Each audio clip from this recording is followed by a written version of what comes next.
There we go. Welcome to the Autism Spectrum Disorder CESD After School Special. This is session number 3 of this learning series, so thank you all for joining me. It is so nice to talk to a group of people rather than just recording this on my own. I know that it's lovely to have everyone here with me today. So today's session is going to be about task bins. And as a review, this fits very nicely into our principles of inclusive education. We want to make sure that everyone in our classes and in our schools has what they need in order to practice the skills that they're learning. And so once again, the principles of inclusive education, there's 6 pillars to that. So we anticipate, value, and support diversity and learner differences. We set high expectations for all of our learners, and we know that they can learn. All students can learn. We understand our learners' strengths and needs. We remove barriers within our learning environments. We build capacity both in our students, but also in our buildings and in our staff and in ourselves. And we collaborate with both students and staff to successfully learn skills in all of us, not just for our students. And then, of course, as Chinook said, we do our own thing sometimes and we put a twist on things. Once again, we have our 5 vital actions for inclusion. We build an inclusive mindset, knowing that all kids can learn and that all students are doing the best that they can at any point at any given moment. We develop specialized knowledge and skills, which is why you are all here today, is to learn more about programming for students with autism. Provide specialized student programming using data-driven interventions and strategies, and participating in collaborative processes. Once again, which is what we are doing here today. We are collaborating to make sure that we all learn more about using task bins today. So last session, we talked a lot about visual supports, and going back even further than that, we talked about the physical environment in which a student can learn. So if we take you through as a student walks into the classroom, if they're right away overwhelmed by the environment, that's your stopping point. You got to back up, reset your classroom. Once the student is in the classroom or in the learning environment, then they need to know what to do and what the sequence of events for their day, for the next 5 minutes, for the next hour is going to be to reduce anxiety, to increase independence. So that's the next step. Where do they go? What do they do? And who do they do it with? The next piece is, once they're there, what is the learning tasks that they need to do? What is the specific things that they have to do to learn skills and to tackle some learning outcomes that makes up their robust and rich programming? And how we can do that is through independent work systems. The key there is independent, and it's a system, right? So what is it? It is a structure used to practice skills that a student can do independently. Now, we don't want these skills to be things that they're absolute whizzes at. We do want them to be within that zone of learning where it's not too hard, that causes frustration, but it's not too easy, that causes boredom. We want it right in that sweet spot where they can learn skills, but not become overwhelmed and frustrated by it, right in that sweet spot. The skills have already been taught by the teacher, and these, in this work system, they're just being practiced. So they're just refining the skills. And another key thing here is the structure, the system can stay the same, but the tasks change. So you can have this exact same structure over a year or even over 3 years, or your classroom can have the same structure, but the tasks are different for each student, or over time as that student gains their skills and learns new things, or you tackle new outcomes. So as you go through, you'll start to find that in the beginning, the task, the learning really is learning how to do that system. But once they're independent with learning how to do that system, then you can increase the challenge for those tasks. So in the beginning, the tasks might be things that are too easy for them. But the hard part is that structure. Once they get the structure, you flip that. Okay, so then the tasks become their learning.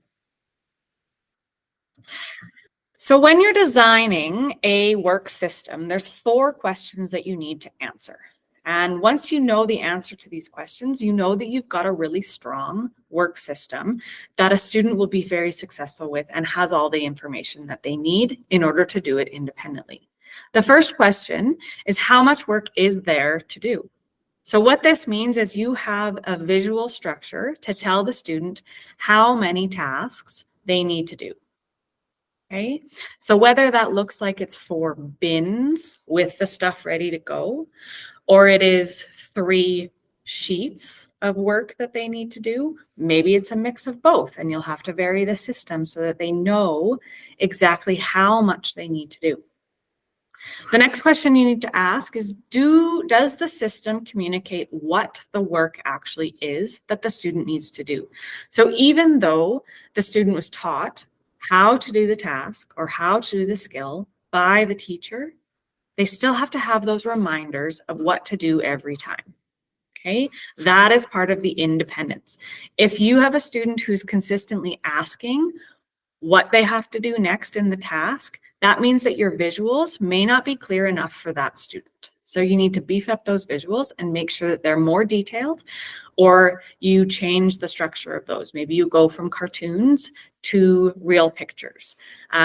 Maybe you even need a video of it being done. That would be a massive visual support for that student. Maybe they do actually need to be shown an example every time, and that would be the visual support there. When is the work finished? When am I done all of my tasks? How do I, as the student, know that I'm done my work system? It's important that that's visually taught into the system right away, because if a student doesn't have a visual representation of, I've got everything that I need to do over here, and this is everything that I've done over here, if they don't see that progress, it can be very frustrating, right? And they may not know exactly when they are done or how much is left to do. And then the biggest thing is that first then structure. I'm doing my work system, but then what do I get to do next? I'm doing my hard work right now so that I can play my game after, right? Or even it's just what is next on my schedule, okay? So those are the 4 really, really important questions that need to be answered when you're building and designing your work systems. Once you have these 4 questions answered, you probably got a really great system going on. And then you just play with it with the kid and you flex it and adjust it to make sure it works for the individual student. So if we look at a really strong structure, visual structure that makes it organized, that works well with the structure of our brains and the way that our brains process things, is working from left to right. We read from left to right. So usually we work from left to right. So all of our to-dos are on the left-hand side of our workstation. Okay, so in this situation, they have 5 tasks to be completed. So everything's set up on this side, on the left side. The student moves the task that they're going to do into the middle. And when it is done, it goes to the right. That is, they're finished.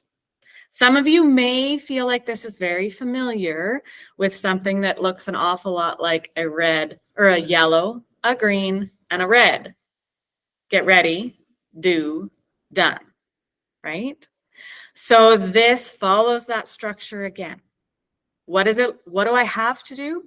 How do I do it? And when am I done? Same structure. It's all that executive functioning skill that we're teaching through this system. So there's a few different ways that this can look. It doesn't have to be bins with popsicle sticks in it or a fine motor task. A task bin can look however you want it. As long as you've got those 4 key questions answered, you have a task bin. Okay, so I have a few examples here, and you figure out which kind of bin or which kind of system is going to work for your specific student in that environment, and taking into consideration all the learning needs that that student has. So the first one on the left, this student is working on more fine motor tasks. They like a lot of manipulatives. They're not great with printing, or that's not something that they love to do. Maybe that's something that causes them a lot of frustration. So we're going to lean more on the fine motor, play, hand strength kind of things. But we still have all of the different structures. So to go along with this, this student would have a little list of what numbers they're going to do that day, right? These bins would probably be on the left side of their desk. They'd have their visual task strip of the 9 and the 4 and the 6. And that student would have already been taught that when they see the 9, they go pull that drawer out and they do that bin. Then they put it away. Then they move on to the next task, right? This next one has that visual structure already with it. You'll see the folder tasks, but you also see the visual structure of the 1, 2, 3, right? In there, if you can look really closely, you've got underneath the 1, 2, 3, you have 3 pink dots. So that's signifying I've done my 3. And the next part, I believe, is Lego. So that's that what do I do when I'm finished piece, okay? Within those folders would be the what do I do part, right? The reminders for what exactly do I have to do to complete this task effectively and accurately. The next one, that colorful one, that one was they know the students knew that they had to do all 7. Now that's a lot. I will note that number 4 was a fun break one. So they had a long time to do this. The tasks were varied, but they were very consistent in what they targeted. But the tasks were switched up a lot, but they still targeted similar skills and they were familiar to the student. You'll see Jasper's binder here. He's a grade 6 student. All of his peers had binders for all of their work. It didn't make sense for us to do bins for Jasper. He worked best with binders. So we used binders. We've got that he needed to do numbers 1, 2. I can see little stickers on top of that, the numbers there. And that was what signifying which tasks Jasper needed to do that day. Another thing that I've seen is you can use symbols. So in the top there, on the green side, you've got to do, and it says a square and a circle. And those would also be on bins. So a bin would be labeled with a square and a circle. And so that student would look at their task strip and say, okay, I have to do the square bin first, and then the circle bin, and I'm all done. So that works really well. You can use the students' special interests with that. You can do unicorns and rainbows and Lego and Roblox and whatever characters that the students want to use and are connected with, use that, right? Any motivation that you can to get our students engaged in the work is what we have to use. So that's the structure piece of it. Now you have to think about what actually goes into the bins. So how do I figure out what to target in a work system? So first you look at what are the learning and the outcomes and the learning goals that we want to target with this student. So we might be thinking about the life skills or the Alberta curriculum, right? If a student is on Alberta curriculum, they might just work better with a structured task system rather than traditional classroom instruction where you have a lecture and then you practice things. Or this student needs more practice with the items, so they move into a I'm done my work practice bin, right? You might look to specialists, OTs, SLPs, and physical therapists for to identify things that students can do in their task bins. You could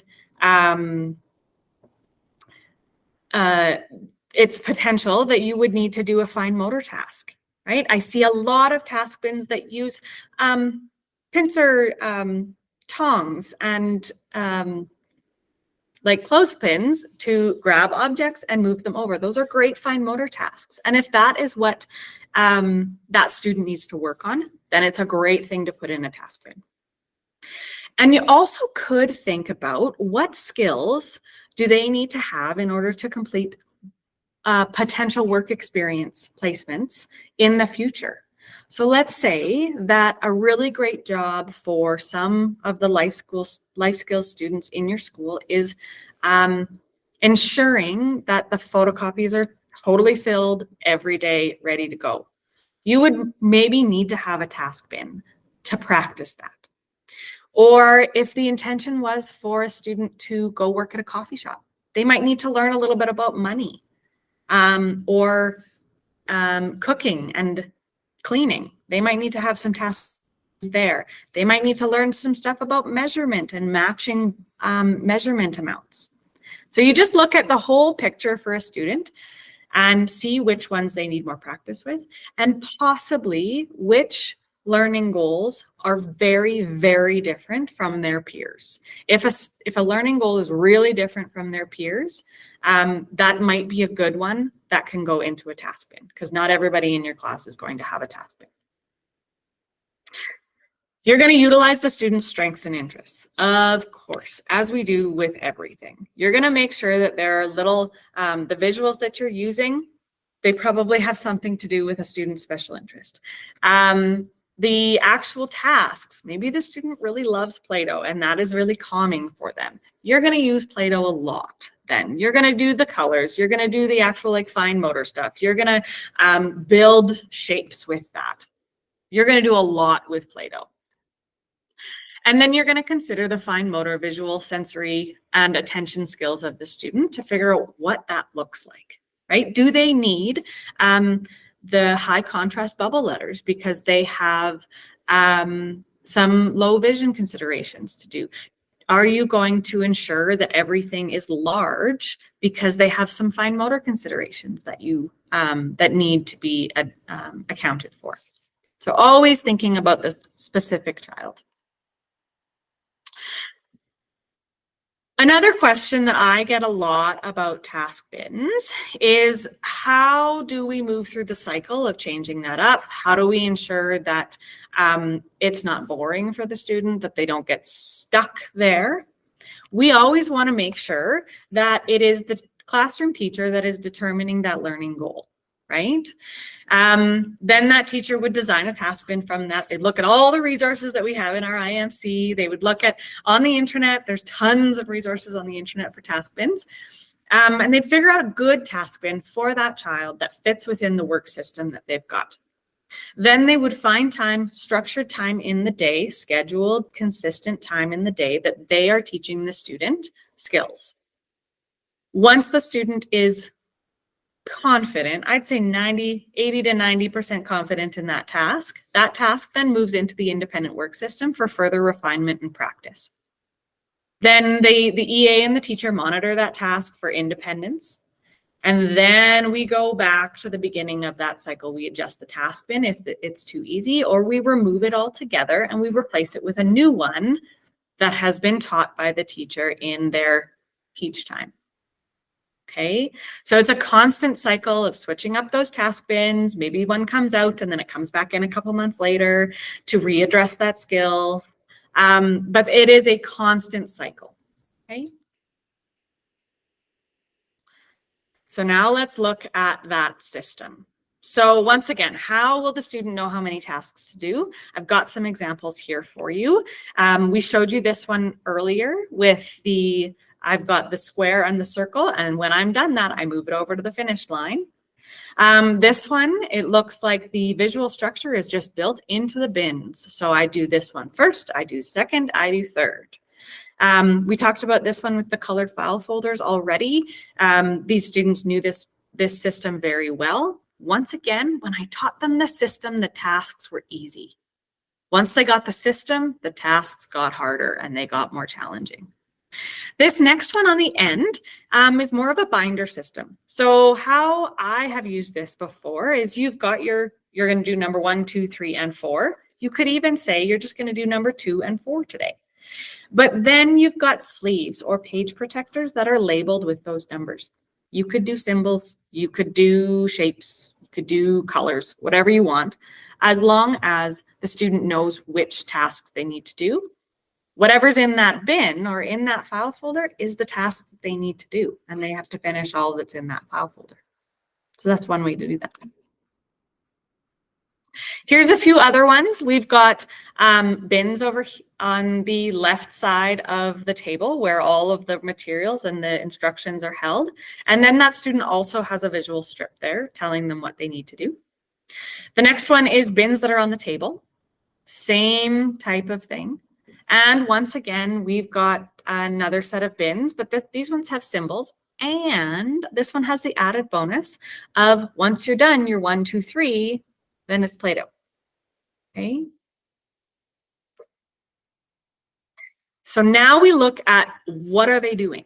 So this was an excellent example of a task bin that had all of those components so that it is so clear what is to be accomplished with this task.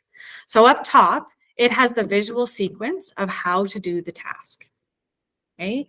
The really nice thing about this one is that it had real people doing the task. It had real hands. It wasn't cartoon, which makes it so much more concrete for students. So it's a visual prompt for how to do the task. Next, there was a visual prompt for when that task is finished. What do I look like? What does it look like when I'm done? Do I, as the student, have something that I can compare my work to ensure that I know exactly when I'm finished? And you've got the supplies laid out ready for the student. And then as an added bonus in there, whoever built this was really on their game for this. The added bonus there was some instructions for the adult. So that if by chance there wasn't it was a substitute or it was just a rotating group of adults supporting this student, everybody was so clear on exactly what that student needed to be doing so that they could support them well and consistently. Okay. Now we've got some other examples of this. The one on the left here, it has all of the learning materials and it has the sequence of events of how to finish that. What does it look like when I start? What does it look like halfway through? And what does it look like when I am done? Okay. This next one, even more concrete visual supports. An adult would have had to set this up to ensure that it was prepped for the student, but they just put the different colors into the cups. And then the student would have already been taught this task bin and they knew that you match the colors into those cups. Okay. Again, we've got another one over here that has the picture of at the start, in the middle, and when I'm done. We've got another one here that has everything prepped, ready to go, and it has an example ready there for the student. On the right-hand side, we have the task started, likely by the adult, so that was the prompt for the student to know what to do. Okay. Now, how does the student know when it's done? I found some great examples here of real systems that people use. And you can see on the left, you've got what does the student need to start with? What are their work to do? They've got their section where they're working on it, and they've got their finished bin, okay, on the right-hand side. The one on the right, the student would peel off that circle and put it on the bin when they were done. Then they would peel off that red square or diamond and put it on the red diamond when they were done, then the triangle, and then that blue square. And it does also look like they've got the visuals there for what do I do when I'm finished. So directing them back to their schedule, directing them back to the teacher, directing them back to circle time or to a preferred task.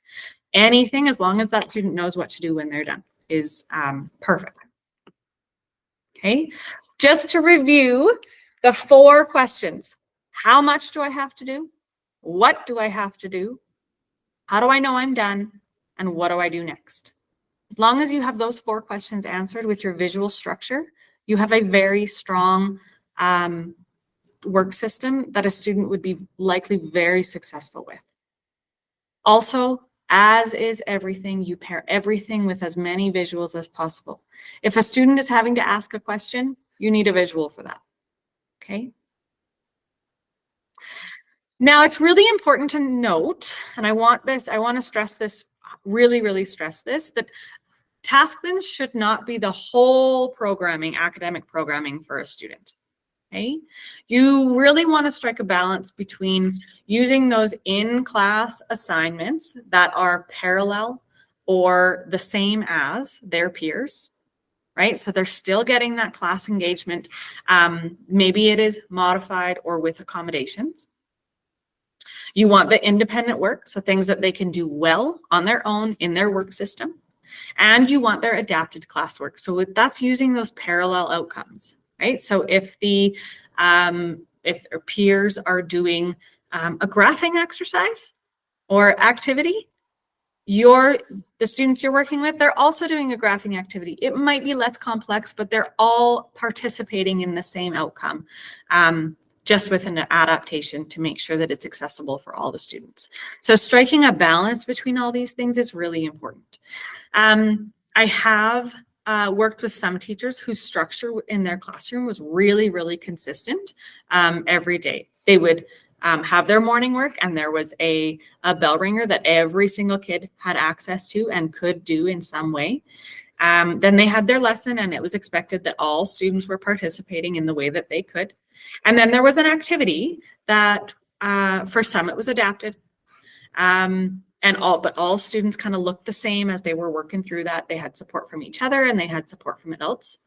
And then as most of the students were starting to tackle that practice piece, for maybe they were doing a really complex graphing exercise and they needed a lot more practice or time with it, then our students on modified programming might go to their task bins at that point. Okay, so at the end of their lesson, once they've done the in-class activities, then they go to their structured task bins to finish that time, to practice that skill.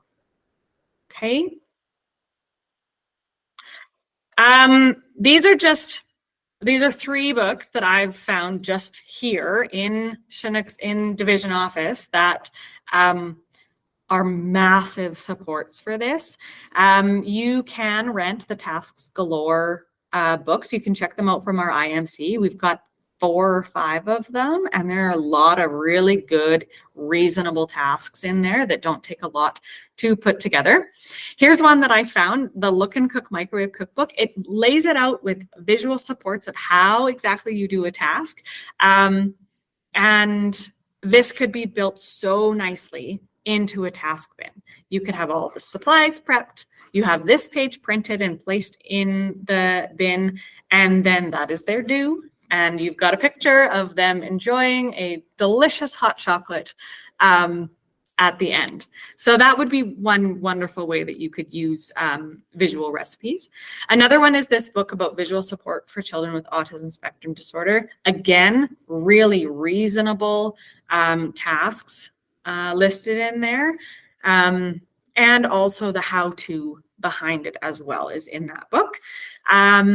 Currently, it is owned by someone. It's not cataloged in our IMC library. I don't think it's very expensive, but we may be able to purchase one for the division that we could then be able to loan out. But there is a lot of resources out there for task bins and task systems. Once again, this all follows that TEACH model from the University of North Carolina. It's all part of that structure of the physical environment, the visual structure, the visual independent work systems, to ensure that a student can be as independent in their school day and in their life as possible. Yeah. Does anyone have any questions?